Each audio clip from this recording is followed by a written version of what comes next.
Well, thank you very much, everybody. It's an honor to be with a very strong leader, a man who has been through a lot, and a man who I've gotten to know very well, and we've gotten along really very well. And we had a big call yesterday, as you know, with President Putin, and we'll be talking about it. President Zelensky of Ukraine has endured a lot. I mean, he really has. He's endured a lot, and we've endured it with him. To be honest, it's been a long time, and I think we're making great progress. So we're going to be talking about that today. We'll be talking about what took place yesterday with my phone call with President Putin. And I think that things are coming along pretty well. It began with Alaska, where I think certain guidelines were discussed, and we want to see if we can get this done. This was long ago into the Biden administration. I came here and we inherited this, and we'd like to see if we could finish it, end it. We want it ended. So many people have died in this war, and we're gonna get it ended. So I just want to thank you all very much. If you have a couple of questions, go ahead, please. In fact, before I do that, let me just ask the President to say a few words. Thank you, President. Pleasure. Glad to meet you again, Mr. President. Thank you very much for the invitation. Again, my congratulations with your successful ceasefire in the Middle East. Thank you. Yeah, and you did it, and I think this is the momentum to finish Russia's war against Ukraine. I think that, yes, we understand that Putin is not ready. I think not ready, but I think that I'm confident that with your help, we can stop this war. And we really need it. We see that they don't have successful steps on the battlefield, and it's good. I think that their army is weak now, but a lot of losses. They have a lot of losses and in economy and people, and I think this is a very important moment. And I wanted to thank you, Mr. President, after our phone calls. Yesterday I had a good opportunity to meet with the big American energy companies, and they're ready to help us. Yes, after all these attacks on our infrastructure, Russian attacks, and etc. And I had also meetings, thanks to your team. We had meetings with a good military companies. We spoke about air defense, and I want to share it after with details where we are. Thank you. Thank you so much. Thank you very much. Mr. Very good. And I think it looks beautiful in his jacket. Yeah? It's beautiful. I hope people notice. It's a good. It's actually very stylish. I like it. President Trump. Yeah, please go ahead. Under the Biden administration, the White House was fearing of a possible escalation. They were not allowing the Ukrainians to strike into Russia, fearing of this escalation. Yeah.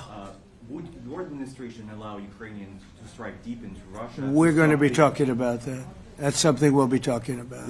You're right. It's an escalation, but we'll be talking about that. Mr. President. Will President Zelensky join you in Hungary to meet President Putin? Because it's a leader that we like. We like Viktor Orban. He likes him. I like him. It's a country that's a safe country. Done a very good job. He's been a very good leader in the sense of running his country. He doesn't have a lot of the problems that other countries have. And so we've decided that we'll be going to be with Viktor Orban, and he will, I think he'll be a very good host. President Trump. President Trump. President Trump. Yeah, it's in President Trump. Hungary, yeah. We're doing Hungary, yeah. With Putin? Is it a trilateral meeting, or is it just you and Putin? To be determined, but I would say most likely it's going to be a double meeting.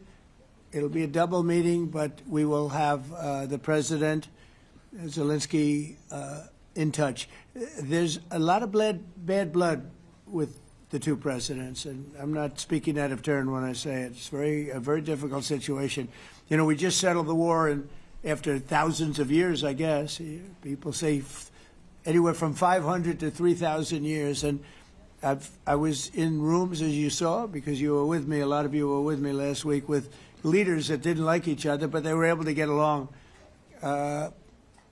These two leaders do not like each other, and we want to make it comfortable for everybody. So one way or the other, we'll be involved in threes, but it may be separated. President Trump. Mr. President. President Trump. Doesn't agree to peace in Hungary. Was he what? Where are you from? From Ukraine. He actually had a Okay, conversation good. with me Good, in yeah. Ukraine.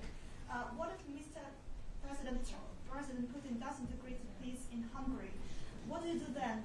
Do you have? Well, let's see what steps for happens. that? I mean, you know, what if? I think he will. I think that President Putin wants to end the war, or I wouldn't be talking this way. I think he wants to end the war. I spoke to him yesterday for 2.5 hours.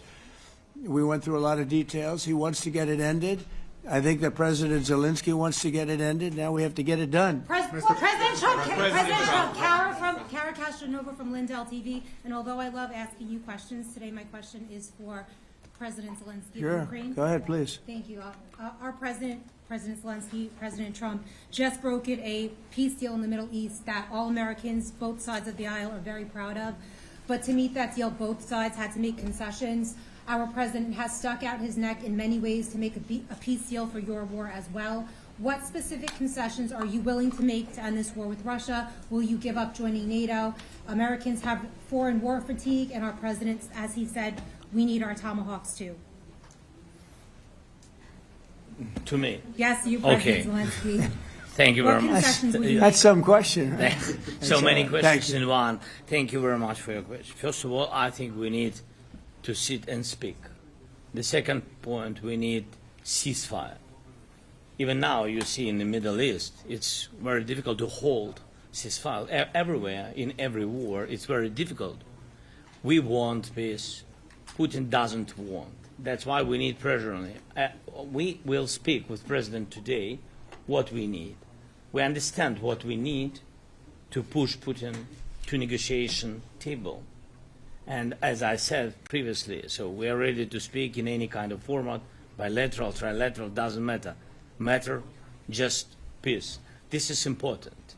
And we don't speak about NATO or NATO. For Ukrainians, it's very important. Of course, it's our decision, decisions of allies to decide where we are.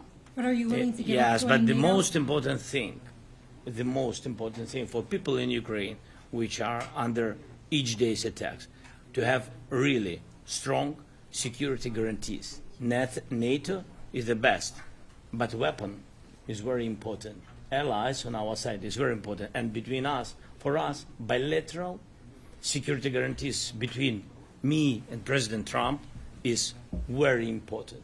I don't know, we didn't speak with details about it, but this is the most important document because the United States is very strong. Sir, President Trump, Peter? President Trump, you are the middleman right now, hoping to end this conflict. Who is doing a better job negotiating, President Zelensky or President Putin?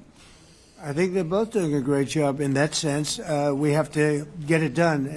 We've got to take some of the hatred of each other. You know, they don't like each other. I say that in front of President Zelensky, but I say it in front of President Putin too. They have tremendous bad blood. It really is what is holding up, I think, a settlement. I think we're going to get it done, and we have to make it long-lasting. As I said in the Middle East, everlasting, right? Everlasting.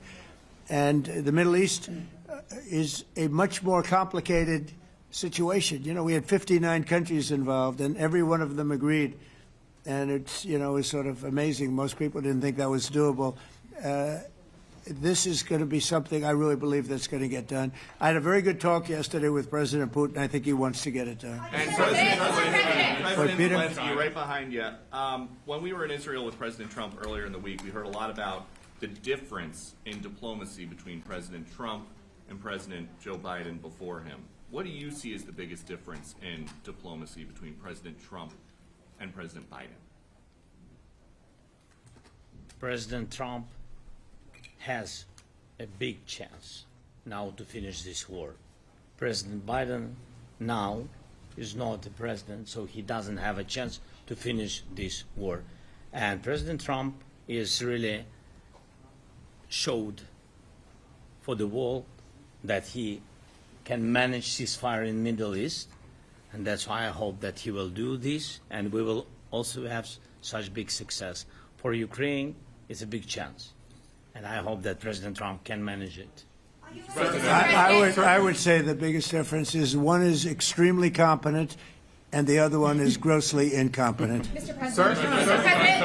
Sir, a few weeks ago in New York, when you two met, you said that you think Ukraine could ultimately take back all the territory that it's lost so far. Do you still think that's the case, or do you think there'll have to be some sort of You swap never of know. territories? Look, you know, war is very interesting. You never know, do you? You just never know. With war and peace, but you never know. Are you ready? President Trump, missile. Please. Russia calls Tomahawk supply to Ukraine as an escalation, yet it continues using similar cruise missiles like Caliber and Yeah. even Who are you with? Who are you with? You Ukraine? Yeah. Good. But Russia continue even using the cruise missiles and also nuclear-capable ballistic missiles in Ukraine since 2022. So do you consider providing Ukraine with the Tomahawk or similar missiles as an opportunity to equalize the possibilities of Ukraine and Russia and push Moscow to the negotiation Yeah. table? Sure. We're going to be talking about that. That's why we're here. Okay? Fair question. Exactly as he told you to say it. But we're going to be talking about it. Okay? Yeah, please. Mr. President. Message to India and Hungary, who is still refusing. You said India and Hungary? That's an interesting. And Hungary India and Hungary. It's an interesting combination. refuse to stop buying Russian oil. Well, India is not going to be buying Russian oil anymore. And Hungary is sort of stuck because they have one pipeline that's been there for years and years and years, and they're inland. They don't have sea. They don't have sea. And I spoke with the very great leader of Hungary, and they are, you know, it's very hard for them to get oil. I understand it. Hungary's in a very interesting position because they can't have ports. You know, they're surrounded by land. So we'll see what happens there. But India will not be buying oil from Russia. And they've already de-escalated, and they've more or less stopped. They're pulling back. They bought about 38% of the oil, and they won't be doing it anymore. Mr. President Trump has been helping you in achieving peace in Ukraine. Who has? First Lady Melania Trump Yeah. has been helping in returning abducted Ukrainian children from Russian captivity. President Zelensky, do you appreciate those efforts? How do you assess them? And did you ask her to step in and to help you? No, she wanted to do it. She felt very strongly about the children, and she's done a really good job, I think, in bringing it to the fore. You know, we have a lot of children involved. Now, it's some people say it's 20,000, and some people say it's 300. There's a big difference between that, so nobody really knows. But she felt very strongly about the children. She thinks about the children all the time. President Trump, if you okay Tomahawks to Ukraine, what's going to happen if the United States is in a conflict and we need the Tomahawks? Do we have enough? That's a problem. We need Tomahawks, and we need a lot of other things that we've been sending over the last 4 years to Ukraine. We've been, you know, we gave them a lot. Now we have a different situation. We send it to the European Union. They pay for it and all that, and they have plenty of money. But it's beyond the money. You know, we need Tomahawks, and we need a lot of other weapons that we're sending to Ukraine. And one of the reasons we want to get this war over is exactly that. It's not easy for us to give. You're talking about massive numbers of very powerful weapons. So that's one of the things we'll be talking about. Hopefully they won't need it. Hopefully we'll be able to get the war over with without thinking about Tomahawks. I think we're fairly close to that. Yeah, go ahead. Can I say, Yeah, please. just to understand. So for today, of course, we want to finish this war, but the war is another technological war. You don't use just Tomahawks. If you want to target a military goal, you need thousands of drones. It goes together with such missiles. Ukraine has such thousands of our production drones, but we don't have Tomahawks. That's why we need Tomahawks. But the United States is a very strong production, and the United States has Tomahawks and other missiles, very strong missiles, but they can have our thousands of drones. That's why where we can work together, where we can strengthen American production. And so just so that I understand, so you're suggesting kind of a trade.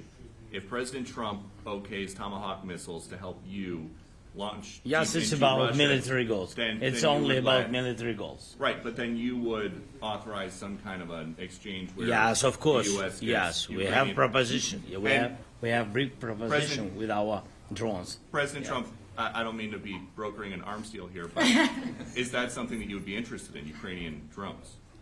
We are, yeah, we would. We have a lot of drones right now. We build our own drones, but we also buy drones from others, and they make a very good drone. I mean, drone warfare has really come to the fore over the last couple of years because of this war. I will say, there's nothing like the jets. You know, we knocked out a lot of drones in Israel. We were knocking them out for Israel, and we were doing it with extremely fast and powerful jets, following the drones and knocking the hell out of them. So, it's, you know, we know a lot about the drones, and we know a lot about the great jets, the great ones. The ones, well, and the B-52s, which were totally they were stealth. They were undetectable. So we have a lot of different weapons. And, you know, I have an obligation also, though, to make sure that we're completely stocked up as a country, because you never know what's going to happen. In war and peace, right? You never know what's going to happen. So we're going to be talking about Tomahawks, and would much rather have them not need Tomahawks. Would much rather have the war be over, to be honest, because, you know, we're in it to get the war over. We're selling a lot of different types of weapon, as you know, to the European Union. We're not in it for that. We're in it to get it over. We're losing thousands of people a week. Thousands of people, Russian, Ukrainian, and mostly soldiers. I mean, mostly soldiers. But we're in it to see that end. And if we can end quickly, and I think we can. I mean, I had a very good talk yesterday. We're going to be talking about it. But I had a very productive talk yesterday with President Putin. We'll see what happens. But the war in the Middle East was far more complicated. We got that one done. And I think we have a good chance. I think President Zelensky wants it done, and I think President Putin wants it done. Now all they have to do is get along a little bit. President Can Trump. you give us an update on the trade negotiations with China, or perhaps Secretary Bessent? Yeah, I will, and I'm going to let Scott do that. But I think we're doing very well. I think we're getting along with China. China would like to have something. As of this moment, we'll be meeting in a couple of weeks. We'll be meeting in South Korea. You think myself. will go forward? I think so. It looks like it's going forward. I think so. They want to meet. We like to meet. I have a very good relationship with President Xi, and we're going to see what happens. But, you know, for years we were taken advantage of by China very badly. We were losing hundreds of billions of dollars a year to China. We really built their military, if you think about it. The kind of money that presidents allowed to be lost to China was just insane. And then when I came into office, as you know, I put very severe tariffs. So we took in hundreds of billions of dollars in my first term from China. Biden let that go because it was so much. He let it continue, but he gave all sorts of exceptions. And by the time you looked at it, Scott, I would say it wasn't the same thing. He would give an exception for anything. If you got up and went out to dinner, he'd give you an exception. So it wasn't the same thing. But I put on very serious tariffs. So we took in hundreds of billions of dollars. And then I left office. The election was rigged. I left office, and that was the story. Now I come back, and we are in a very strong position because of tariffs. We're in a very powerful position because of the fact that we have tariffs. If we didn't have tariffs, we would be in a very weak position. We would be in a weakened state. But with tariffs, we've made hundreds of billions of dollars, not only from China, but from others. And China wants to talk, and we like talking to China. So we have a very good relationship, and we're going to be meeting in South Korea a couple of weeks. And I just got back from a long trip. I'm going on another long trip. And, Scott, you want to say a few words on that, please? Yes, sir. So the entire relationship stems from the great respect that the two leaders have for each other. China did a substantial, unprovoked escalation last week. We were unable to get in touch with them since then. It's been IMF World Bank Week. They have had working level people here who there have been meetings. The vice premier, who is my counterpart, and I will be speaking this evening at around 8:30, 9 o'clock. And then he and I and a delegation will meet in Malaysia probably a week from tomorrow to prepare for the two presidents to meet. So I think that things have de-escalated. We hope that China will show the respect that we have shown them. And I am confident that President Trump, because of his relationship with President Xi, will be able to get things back on a good course. Is the hope for that meeting with you and President Xi some kind of trade deal then, or would Could it be. more Look, I think small, we're in a very strong different? position. I think we're in a very strong position. We're getting, as you know, as of November 1st, I could move it up if I wanted, a 100% tariff over and above what we get now. So that would make it about 157%. And China doesn't want that, and they want to talk, and we're talking. And I think we'll make a deal that will be good for both. I think we will do something. But you have to understand, we never got anything from China. It was a one-way street. For many years, for decades, it was a one-way street. And they became rich because of the United States. And frankly, presidents that, let's be nice, they didn't know. They just didn't know. They didn't understand what was happening to them. But I understood it. I understood it long before I ran for politics. I used to watch in amazement at how stupid our country was, how stupid they were. And we're not stupid anymore. And that includes with the European Union. That includes with Japan and South Korea. All we want to do is be treated fairly. But the fairly is hundreds of billions and even trillions of dollars coming into the United States. And it's our national security is secure because of tariffs. If we didn't have tariffs, we would have no national security. So it's very important. Will you seek China's help in ending the war in Ukraine? Do you need them to put pressure on Russia? I'll be discussing that, but I'd love to see it ended before that. I mean, I think we have a chance of ending the war quickly if flexibility is shown on behalf. And again, we're not losing people. The United States is not. We're not losing people. We're not spending money. We're getting paid for the, ammunition and missiles and everything else that we're sending to the European Union, but to NATO. But it's very similar. If you look at the countries, I mean, it's very similar. And we just made a very fair trade deal with the European Union, and what we wanted, and we made a very good deal with NATO too. They pay for all of this. That's not what we're in this for. We're in it to save thousands of lives every week. Thousands and thousands of lives. That's why we're in it. And I think we have a very good chance of bringing this war to a conclusion. Europe's president and your cabinet has done honestly an excellent job. I think that a lot of people could agree to that. Thank you. I'm speaking as someone who lost my father in a war, so I know the human cost.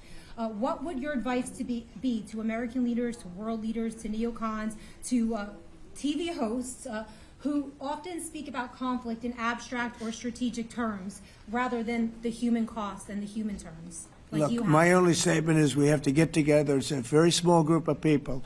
It's the president, and the president. Okay, 3 presidents. And I'm the mediator president. And I'm mediating not an easy situation. It should be easy, but it's a lot easier when people understand each other, and when they get together, and when they like each other. We don't necessarily have that situation as far as like is concerned. Maybe it can turn around. Maybe it can. But in the meantime, we'll have them keep a little bit of distance, and we're going to see if we can get it done. This is number 9, okay? This will be number 9 for me. I've solved 8, including the Middle East. I've solved 8. This, I thought, would have been among the easiest. We solved, President Putin mentioned yesterday Armenia, all of the different wars. He said it was amazing but the big one that he was surprised that we were able to settle was the Middle East. He thought it was incredible. He was very generous in that sense. This should be something we're able to settle, and I think we will be able to settle. Yes, sir. On that note, you will go down as the peacemaker, no doubt, and you will resolve this war. Well, we resolved 8 others. It's funny how people say that. If you get this one, every time I do one, they forget about that one. I solved 8 wars. Go to Rwanda and the Congo, talk about India and Pakistan, look at Thailand, look at all of the wars that we solved. And every time I solve one, they say, if you solve the next one, you're going to get the Nobel Prize. I didn't get a Nobel Prize. Somebody got it who's a very nice woman, very nice. I don't know who she is, but she was very generous. So I don't care about all that stuff. I just care about saving lives. But this will be number 9. But every time I solve one, they said, sir, if you solve one more, you're going to be known as a peacekeeper. So to the best of my knowledge, we've never had a president that solved one war. Not one war. Bush started a war. A lot of them start wars, but they don't solve the wars. They don't settle them. And especially when when they have nothing to do with us. I guess just about all of these wars had nothing to do with us. But I saved tens of millions of lives. The Prime Minister of Pakistan said, I saved millions of lives in interceding on Pakistan, and you look at Pakistan and India as an example. That would have been a bad one, 2 nuclear nations, right? So I say this, this is pretty much the last one, although I do understand that Pakistan attacked, or there is an attack going on with Afghanistan. That's an easy one for me to solve if I have to solve it. In the meantime, I have to run the USA, but I love solving wars. You know why? I like stopping people from being killed, and I've saved millions and millions of lives, and I think we're going to have success with this war. Wait, please. This, President Zelensky, this is your 3rd time over here. Oh. And by the way, you look excellent. Thank you, sir. Thank you. For you, by the way. This is your 3rd time here. How different sitting across from the president is this time versus the 2 previous times here at the White House, and how confident are you hearing the success rate of solving these prior wars that he can get this war solved? First of all, about suit. The same suit because the same president. It's very simple. The next president will have another suit. Yes. About our relations with President Trump, I think we have important dialogues, and I think we began to understand each other. Yes, and I know that President is briefed very well about situation in the battlefield, and he knows a lot what's going on the battlefield in Ukraine, and I think it really helps when you know a lot of things, a lot of details about one or another war. It helps a lot, but we are still in war, and I hope we can manage. You are being clear that there are some countries that are not meeting their commitment. You pointed out Spain. They said that it's impossible. No, Spain has not come through. No, Spain has not been loyal to NATO. Spain has been, they're the only one. Everyone went up to, as you know, I mean, you were at 2% and they all went up to 5%, but Spain disagreed with that. I think Spain should be reprimanded for that. I think it's very bad that they did that, but that's up to them. That's up to NATO and Spain. They cannot be expelled from NATO.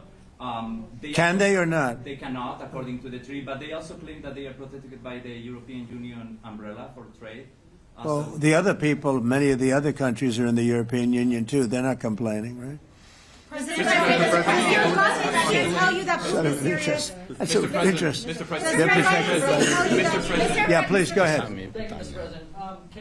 Do you think you can carry the momentum from the Middle East deal over to this deal? And if I do. So, how does that move the needle? Yeah, I do. I think we carry a lot of momentum, a lot of credibility. Getting Middle East done was very important. Nobody thought it could be done. That was one nobody thought could be done, and we got it done. And a lot of that was the big hit that we put on Iran with respect to the nuclear. They took that was an unbelievable military maneuver, the B-2s, and many other planes involved, by the way, but the B-2s. Yeah, I think nobody expected that to happen, and we had 59 countries involved, and these were countries very diverse. You had Arab, Muslim, Jewish. You had every country, Christian. You had every country, and many countries involved, and we got that done. And we got it done pretty swiftly after we after we set the table properly. We had to set the table properly. This should be one that we get done. And I think the table is set properly here now, too. And it'll be a great honor. It'll be a great honor to get it done. And the Ukrainian people are great, and the Russian people are great. And obviously they have much in common, as we understand. They have a lot in common. So it'll be a great honor to get it done. On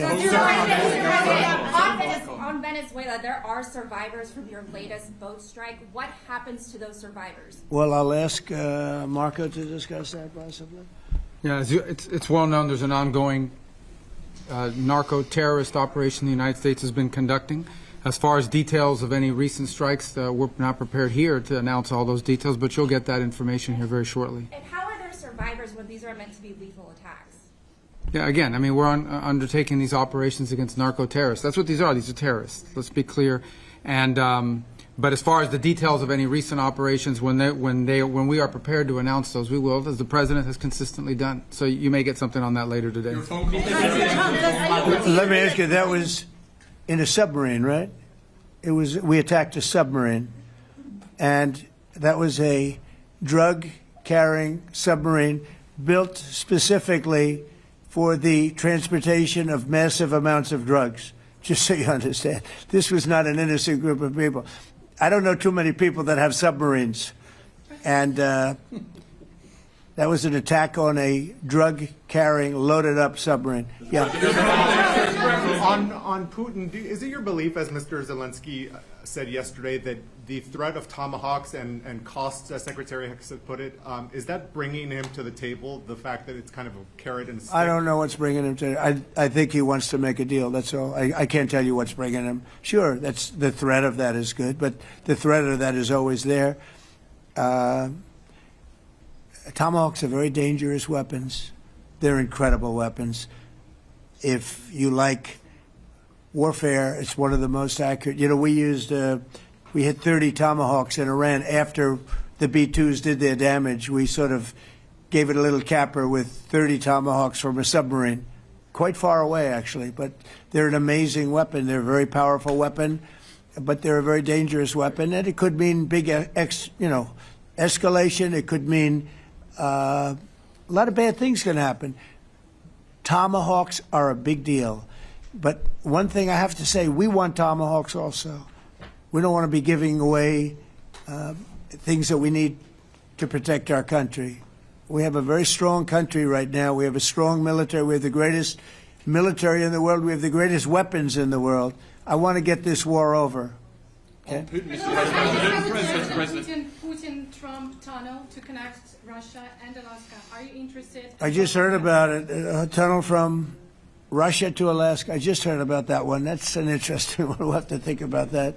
I hadn't heard that. We just did a nice road in Alaska that's going to get us to a lot of minerals, and we have a piece of it, a good piece of the ownership because of the fact we made it possible. But this came up yesterday, a tunnel from Russia to Alaska. That's an interesting. What do you think of that, Mr. President? Do you have any ideas? How do you like that idea?